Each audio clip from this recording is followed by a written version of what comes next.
तुमचे कुटुंब गाड्या पॅक करून काचामध्ये बसून जातात हो, परंतु आमच्या सर्वसामान्य जनतेच्या भोकात माती जाती त्याचं काय? आंबळापूर ते समृद्धी हायवेचा दुसरबीड पॉइंट हा एक रस्ता चालू आहे, त्याच्यामध्ये लवाळा, साखरखेर्डा, मलकापूर पांगरा ही गावं लागतात. सध्या प्रामुख्यानं साखरखेर्डा ते मलकापूर पांगऱ्या दरम्यान रस्ता चालू आहे.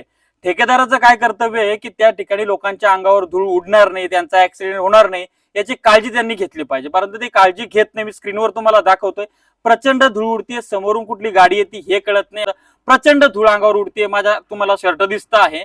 यावेळेस जबाबदारी कोणाची आहे? जे या मतदारसंघाचं प्रतिनिधित्व करतात ते आमदार मनोज कायंदे काय करतात, ज्यांनी या मतदारसंघाचं प्रतिनिधित्व केलं ते डॉक्टर शिंगणे काय करतात, ते डॉक्टर खेडेकर काय करतात? म्हणजे तुमचे कुटुंब गाड्या पॅक करून काचामध्ये बसून जातात हो, परंतु आमच्या सर्वसामान्य जनतेच्या भोकात माती जाती त्याचं काय? हे तुम्हाला दिसत नाही का? मतदान मागताना तुम्हाला आमची गावं दिसतात, परंतु सध्या आमच्या आजूबाजूच्या प्रत्येक खेड्यामध्ये जाऊन बघा किती त्रास लोकांना होतोय. तो त्रास तुम्हाला दिसत नाही का? तो त्रास जर दिसत नसेल, किती लोक जिल्हा परिषदेची तयारी करतात, त्यातल्या एखाद्याला ही गोष्ट करावं वाटत नाही? मी पण तयारी करतोय, पण मी हा मुद्दा उचललेला आहे. त्याच्यामुळं ठेकेदाराला वाटत असेल की माझे फोटो मुख्यमंत्र्यांसोबत आहेत, गडकरींसोबत आहेत, ते आमचे पण आहेत, मग त्यांचे फोटो दाखवून लोकांवर दादागिरी करायची का?